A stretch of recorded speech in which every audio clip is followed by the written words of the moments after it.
Hi folks, in today's video tutorial I'm going to answer to your question how to work with the symbol of the arrow with Creo Illustrate and how to place it when you have a Magnifier activate. So I have downloaded the 3D model from the grabcat.com, so thank you so much for this 3D model, and over here I'd like to show you how to work with the arrow and Magnifier and how to place the symbol. So simple, you can open the PVZ file and then you can simply apply the Magnifier. If you would like to know more about the Magnifier, please check the previous tutorial. So I will place this type of Magnifier, and simple we will place it here so we are able to manipulate with the view, and also we would like to manipulate with the size of the Magnifier, maybe of the position.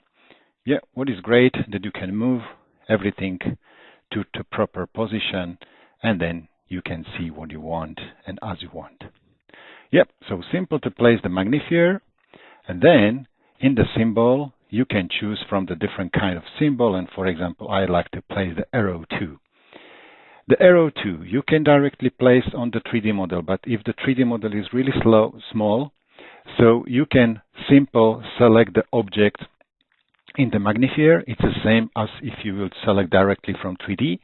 So if you will move the mouse near to cylindrical surface, the orientation of the arrow will be proper, will be okay. And if you will hit the left mouse button, the arrow is oriented. Now if I will select the F3 as the modification of the placement, so the transformation mode, I will select F3. It's the same like you can see here, that the transform F3, and then you can simple the move. Now you can see the movement is not directly in the Magnifier, but you can see necessary arrows for the movement or for the spinning immediately on the screen. So you can spin it, you can see what is happening in the Magnifier. It's also in the Magnifier glass visible.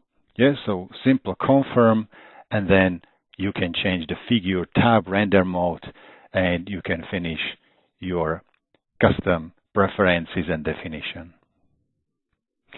If you would like to change the color definition or render mode for the Magnifier, you can select it, right mouse button, and in the right mouse button is the render mode, and you can choose, for example, white shaded illustration, and the illustration will be changed immediately in the Magnifier. If you would like to change it for the whole illustration, you can change it here in the drop-down menu, and you can see the two different color definition or render mode. So in this video tutorial, we have seen how it is possible to work with the symbols directly with the arrows, how to place it with the Magnifier, and maybe how to change the color definition of the final illustration. Thanks for a question, and take care, and bye-bye. Vladimir.